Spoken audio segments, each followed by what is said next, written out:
about the same. Slight reach advantage for Cameron. We see if he can do it. And, of course, Davis 8 years older. Getting ready now for our official introductions. And we're going to go up to our ring announcer, the magnificent Mark Biro. Good evening, ladies and gentlemen, and welcome to the Silver State Pavilion at the Reno Hilton for an evening of the Everlast Boxing Explosion. Under the promotion of Cedric Kushner Promotions, your matchmaker is Eric Botcher. Tonight's bouts are under the auspices of the Nevada State Athletic Commission. The chairman is Dr. Luther Mack. Your commissioners are Dr. Tony Alamo, Skip Avancino Jr., John Bailey, and Dr. Flip Homensky.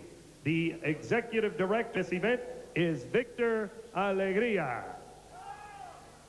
Introducing first, in the red corner to my left, wearing red trunks with a white trim and weighing in at 215 pounds, he has a professional record that reads 4 victories, 11 defeats, 1 draw, and 2 wins coming by way of knockout. He hails from Las Vegas. Here is Alphonzo Davis. His opponent in the blue corner, wearing the silver trunks with the black waist trim and weighing in at 212 pounds. His professional record, 1 victory, no defeats.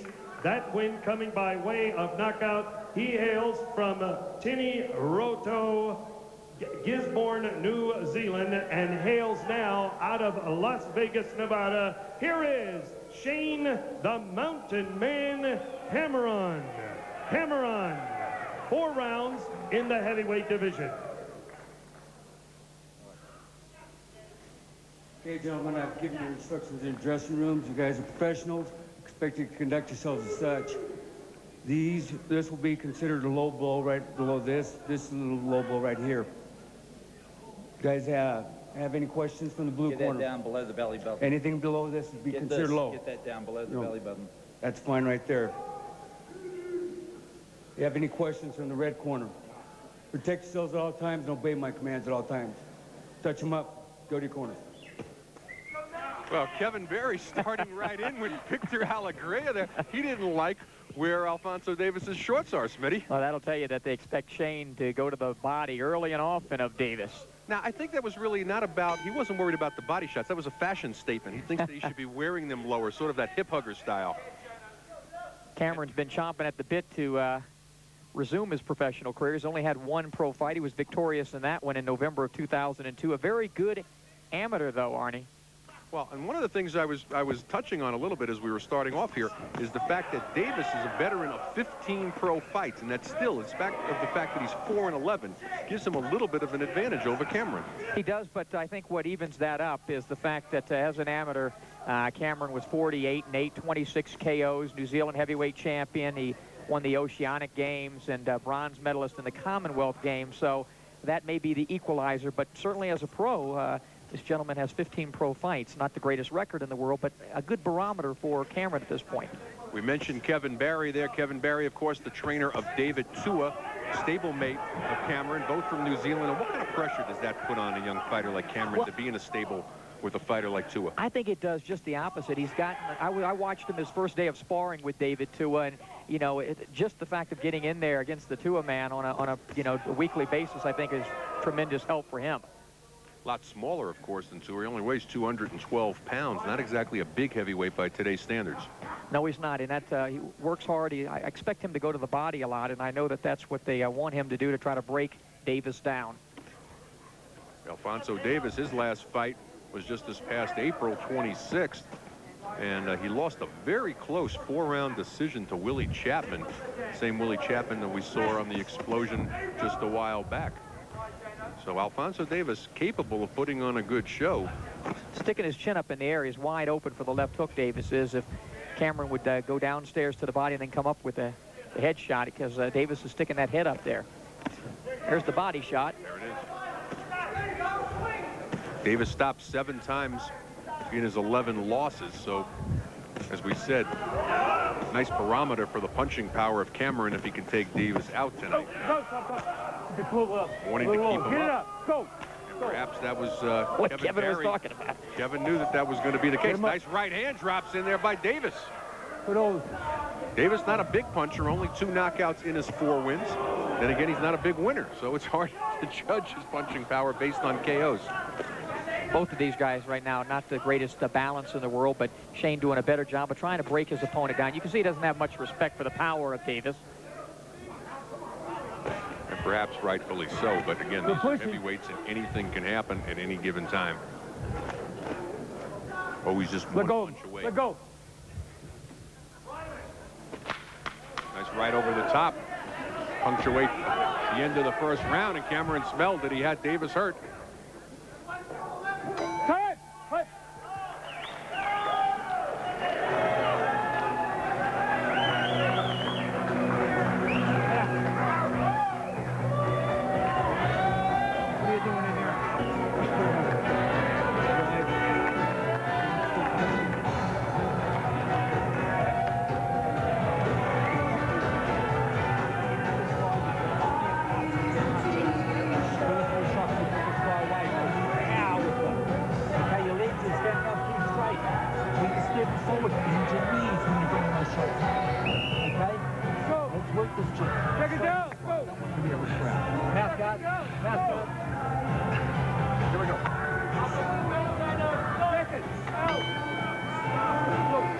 Round number 2, this is heavyweight scheduled for 4.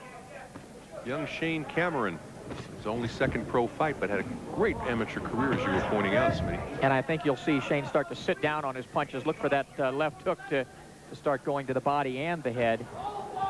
Shane's in the silver and black, Alphonzo Davis, red and white. Again, Davis, the veteran of 15 pro fights. Poor balance, though, by Davis, and he squares himself up when he comes on the inside, wide open for left or right. Cameron showing a lot of poise, too. I like the way he goes downstairs to the body and then comes upstairs. A lot of fighters go to the body and then they don't continue upstairs. And I think that a product of those amateur fights and the work that Kevin Barry has done with him. And, again, working with Tua, you learn early and often to have good defense. There's that left hook I mentioned, Arnie. Oh, he just hurt Davis with a shot on the top of the head, and Davis finding himself in the corner, and he's holding on. Watch your head, watch your head. Quick, step back. Cameron doing a good job of breaking Davis down. Davis had some success in round number 1 with the jab in the right hand, but his jab is sort of just a paw now instead of any snap to it. Davis knows how to survive, especially in the short distance fights. If you're scheduled for 4, you're going to really have to jump on him. Otherwise, he's become a professional opponent. He's going to last the 4 rounds because he wants to fight another day and not get suspended. He's dropping that left hand, though, after he throws. He's wide open for the right now. When he lays that left hand out there, he drops it. But that wide right from the outside was the first amateurish thing I saw Cameron do. But that uppercut wasn't amateurish at all. And a nice little flurry by Davis as well.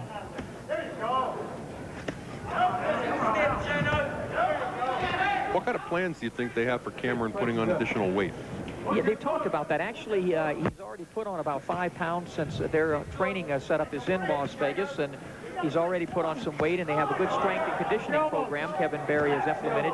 He's just missing that left hook, I think, which could end things here.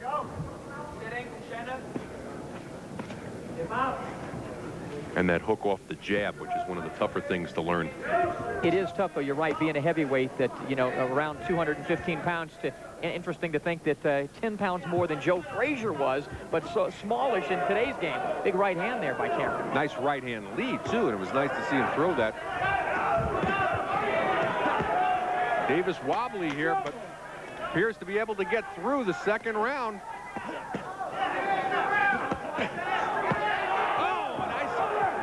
Spoke too soon. Davis down and out here at the end of the second. Why is Victor Alegría even counting? Not going to make it. It's over. Just when it looked like Alphonzo Davis was going to survive as he spits his mouthpiece out there. Nice combination by Shane Cameron, and correct me if I'm wrong, Smitty, it looked like the right hand did. I think it was. You know, we mentioned the left hook early, but then, of course, he was dropping that left hand, Davis was. And that left the right hand open, and Cameron really started to unload on his punches at the end of that second round. And took advantage of that slooping left hand or drooping left hand of Alphonzo Davis. And if I have any criticism, it would be a Victor Alegria counting to 10. That's one of those situations where the way he went down, you could see that he wasn't getting up. Although he did try, but he was out. And he's still down. Not getting up too quickly. That's why I would have had that doctor in there a lot sooner. As Davis seems to be wrestling too, but hey, that's an impressive U.S. debut for Shane Cameron. And, gee, the height of the shorts weren't exactly important, were they? I think Kevin may have pulled a fast one on him, trying to fool him. It was the height of the chin that ended up being the downfall of Davis. Let's hope, though, that he's all right. And I think that, you know, again, we mentioned the poise of Shane Cameron as we were talking there, Smitty.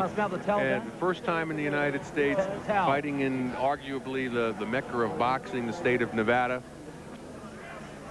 And coming in against a fighter that had 15 professional fights, in spite of the fact that it was a 4-11 record. But we take a look here. Get a chance to see Shane stalking, body shot, left hook. You see the chin, big right hand.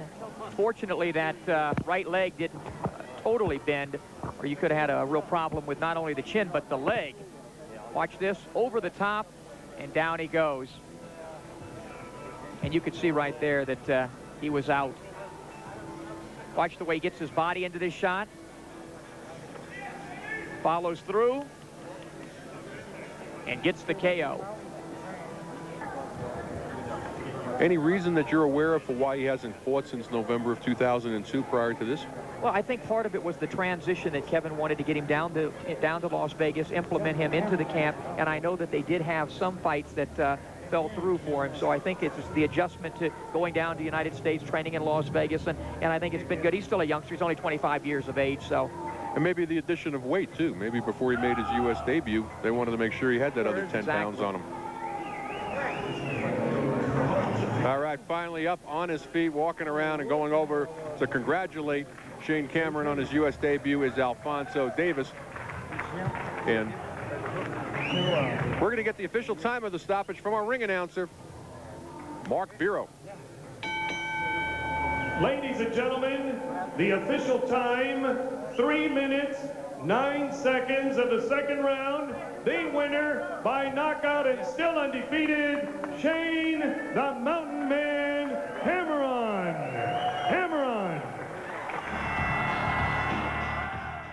15-month layoff taking on Jeff Lindsay. Take a look at Cameron there, Smitty, and we talked about him, you know, trying to grow into a heavyweight, being 212 pounds.